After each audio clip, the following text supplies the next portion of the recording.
pensamentos são coisas. Então, como eu falei semana passada, né, numa live de Haroldo Dutra, ele fala justamente, né, estudando as obras de André Luiz, sobre essa questão dos pensamentos, né? Ele tem cor, ele tem forma, ele tem cheiro, né?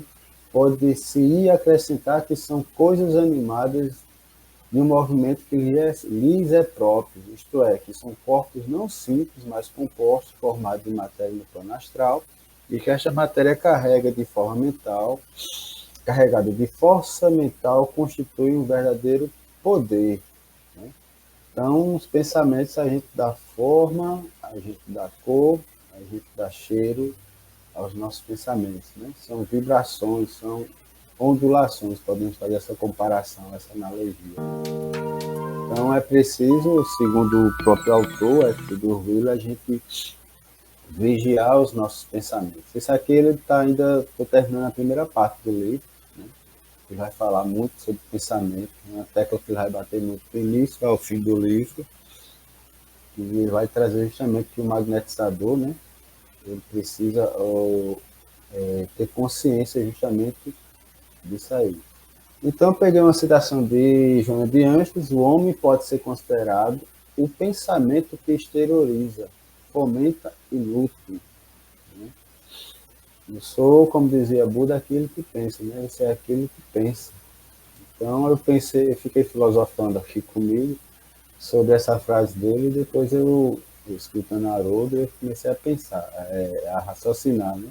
Se somos aquilo que pensamos, o que é que eu estou exteriorizando com os meus pensamentos, o que é que eu estou formando na minha tela mental, quais os pensamentos que são repetitivos, quais os pensamentos que eu vou dormir, quais os pensamentos que eu acordo.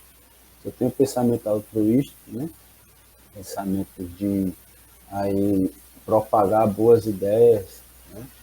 Se eu, junto com outras pessoas, como eu falei no programa passado, para fazer bons projetos comunitários, como é que eu estou construindo a mim mesmo, né? Qual o pensamento que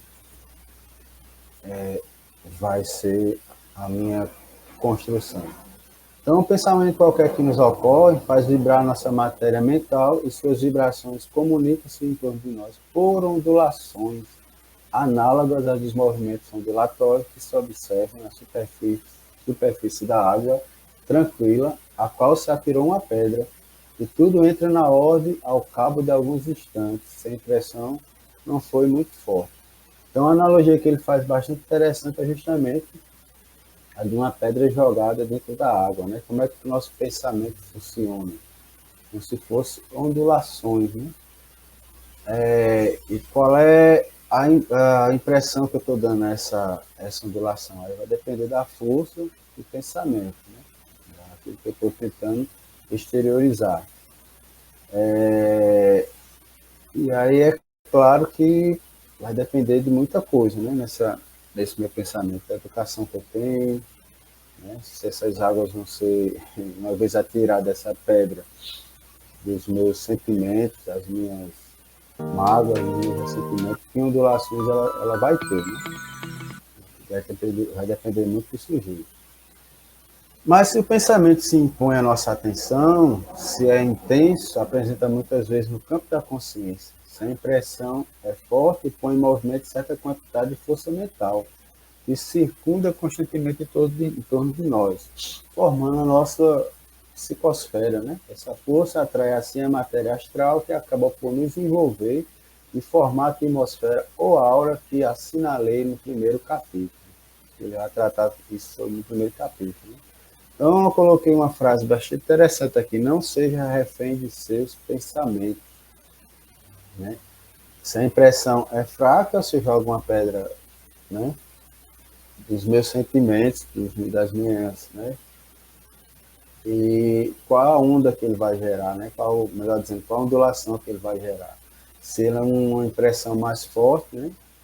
E se eu vou alimentando isso constantemente, é o que eu falo, então vai gerar em torno de nós justamente e atrair justamente ondas, né, ondulações, né, fisicamente mais